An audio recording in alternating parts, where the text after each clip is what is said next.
Welcome back to Fort McKavett. Let's visit the last half of 2023 and see exactly how much fun and learning was had by all of those that attended. In July, volunteers gathered and braved the heat and made over a dozen painted ground cloths to be used at the programs here at the fort. Others also made ground cloths for themselves.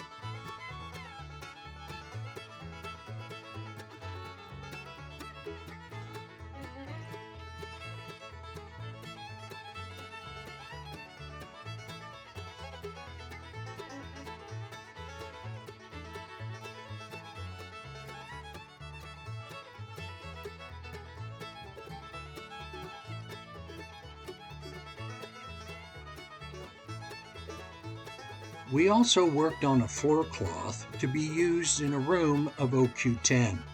This one is a little more decorative than the rest.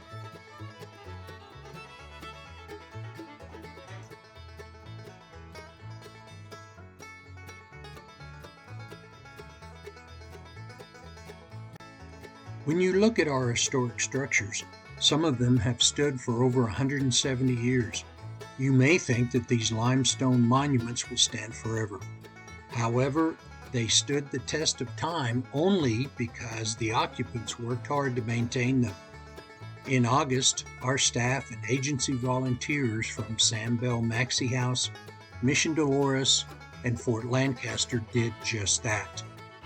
Whitewash, a mixture of lime and water, is applied not only for the looks, but it also seals the stone's pores and joints and prepares it for bad weather. It also serves as a bug barrier. The best way to apply whitewash to our structures is to do it authentically, and in the same manner the soldiers did it a century and a half ago: bucket, brush, and by hand. Later on in the week, members of the public showed up to help on our public whitewashing day. Thanks to them, and many of the buildings are now protected once again.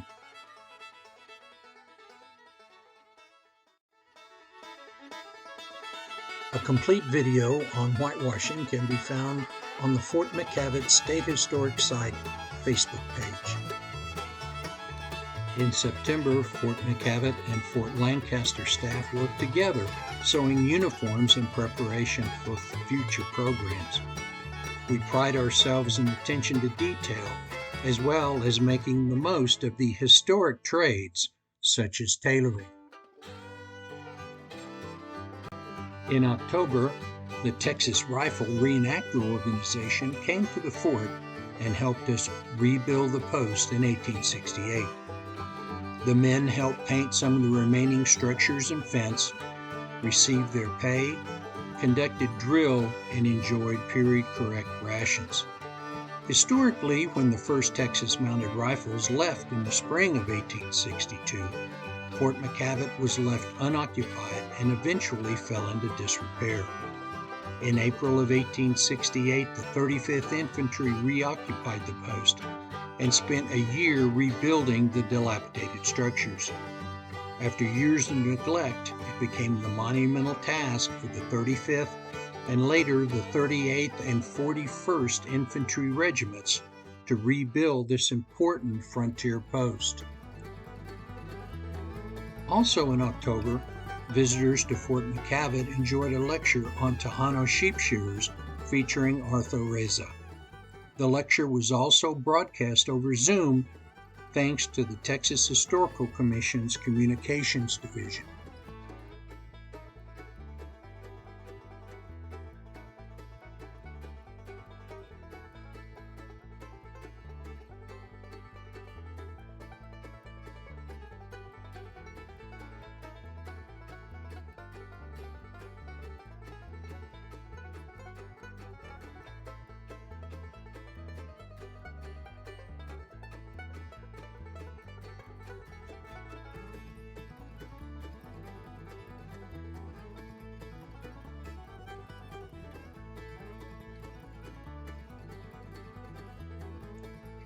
As if it was planned this way, the maintenance supervisor, Larry Trimble, spotted this 1920s Stuart Clipper hand crank shearing rig while in Fredericksburg.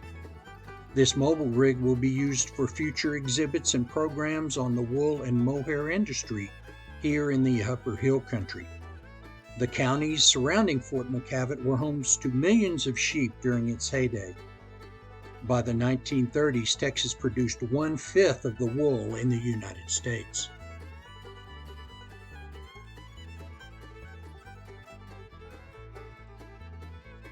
October also found us standing around staring at the sun.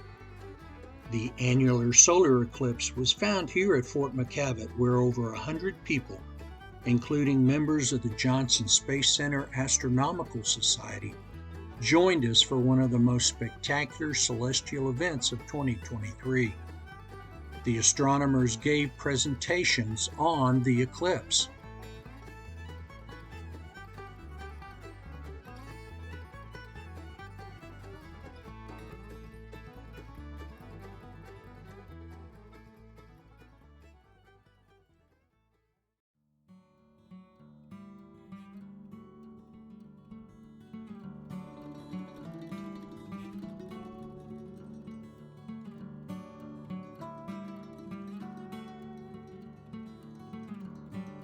At approximately 11:48 a.m., a complete ring of fire was visible from the Fort Parade grounds for nearly 5 minutes. After sunset, there were many who stayed and enjoyed the spectacular nighttime view of the stars at one of the most darkest places in Texas.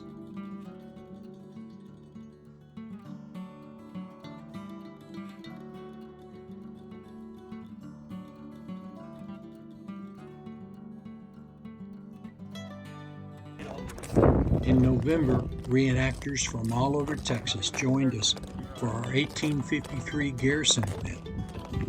Our volunteer living historians lived the life of the soldiers in Company H, 8th Infantry, as they learned and practiced McClellan's new manual on the bayonet drill, performed fatigue duties such as stone cutting, stood guard, and went on patrol.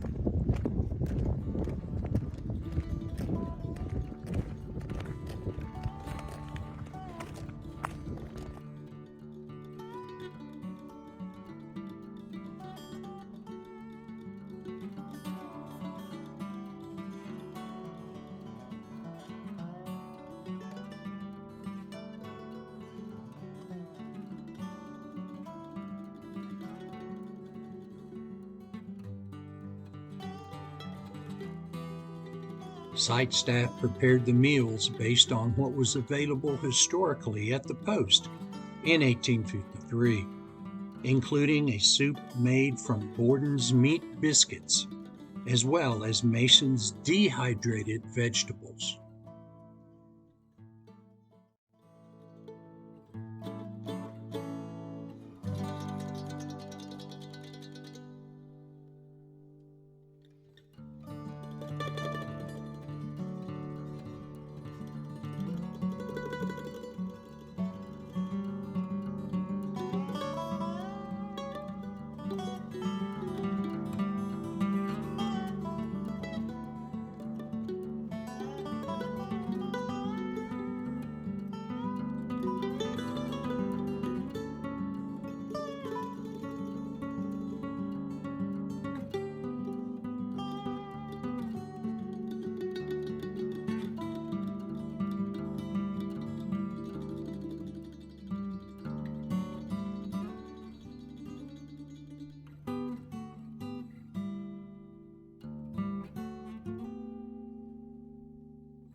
Advance. Retreat.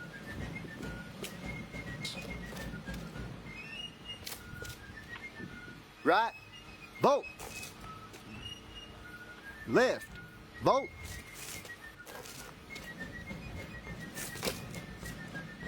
Right rear. Vote. Left rear. Vote.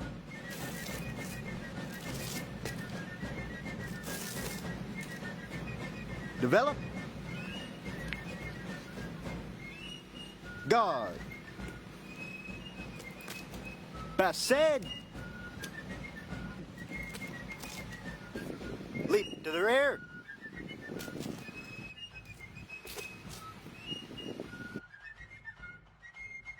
Guard.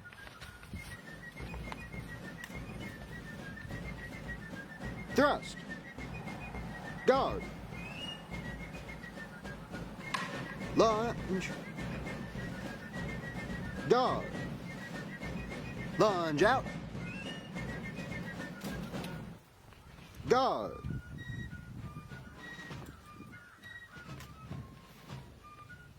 Thrust. Guard. Lunge. Guard. Lunge out. Guard. In play, petty. Guard.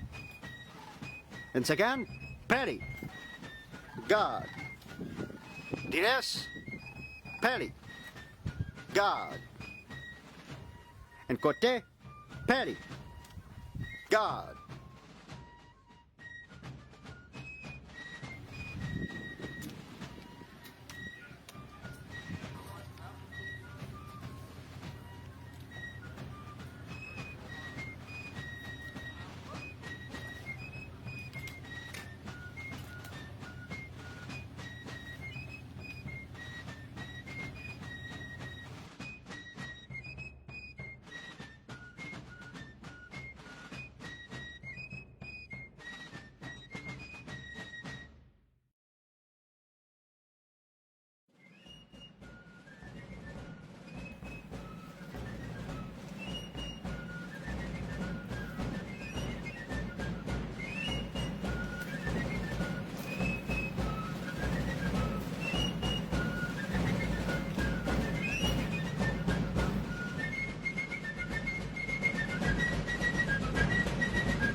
Advance. Aside.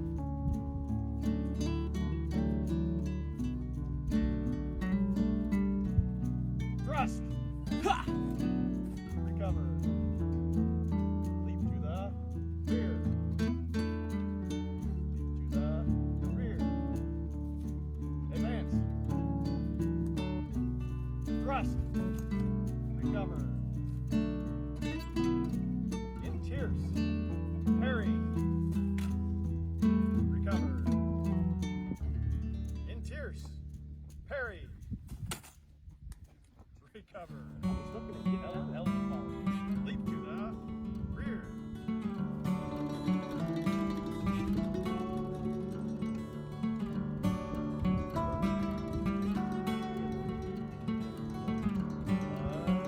Out.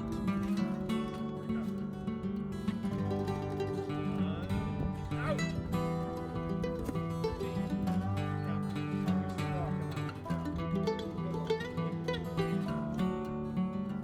Right. Oh. Left. Oh. Lunge. Lunge. Lunge.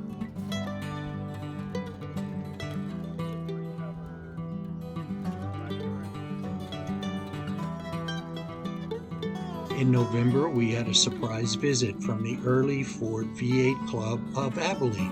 While their machines may be a century younger than the structures, they are still just as pretty.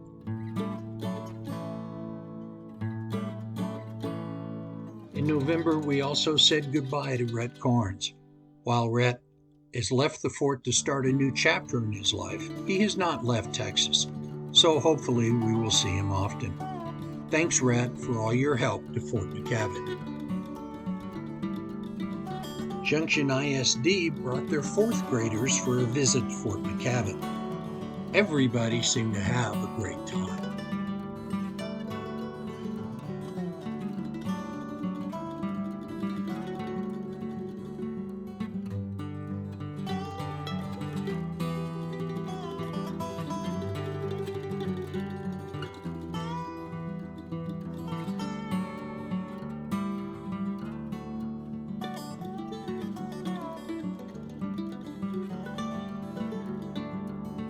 Thanks to the help from HEB, site staff and volunteers came together to offer approximately 100 visitors a Victorian Christmas experience.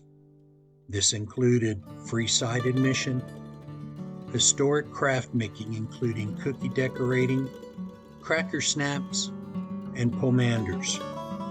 We held a Christmas tea, had historic Christmas carolers, and of course, a chance to meet and visit with jolly old St. Nick. There was also a 40-minute tour of Fort McKavett, featuring reenactors who were portraying the real-life inhabitants of Fort McKavett as they prepared for Christmas on the frontier in 1858.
This year, we also received several donations of artifacts that will both enhance the displays but also the ability of the staff to educate visitors. This pay voucher from August 11, 1874, confirms a payment of $40 to John Walter Klaus, Captain of Company E, 24th Infantry. It is signed by Brigadier General Christopher Columbus Aguirre, Commander of the Department of Texas.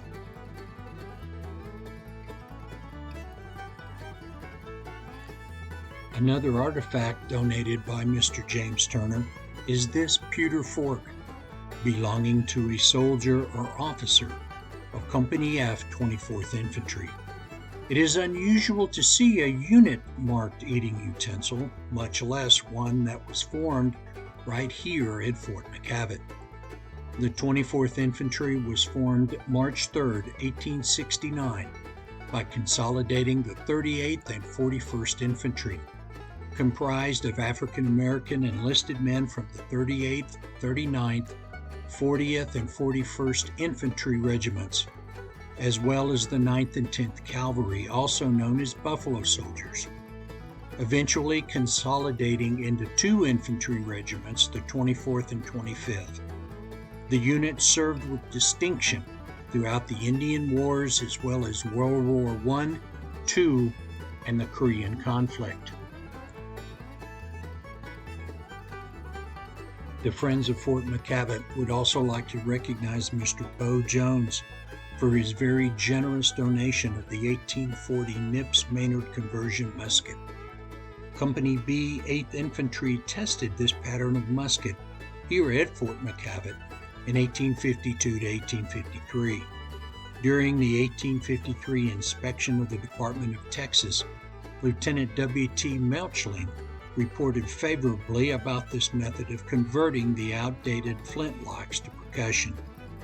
The pattern was not adopted by the government, however, due to the added weight and bulk of the lock plate. Mr. Jones is shown here in front of the barracks of Company B, 8th Infantry at Fort McKavett.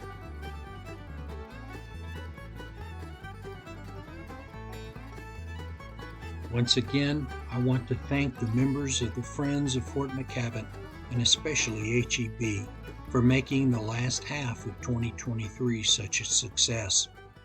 If you want to learn more about the Friends or even join, please visit www.fortmckavettfriends.com.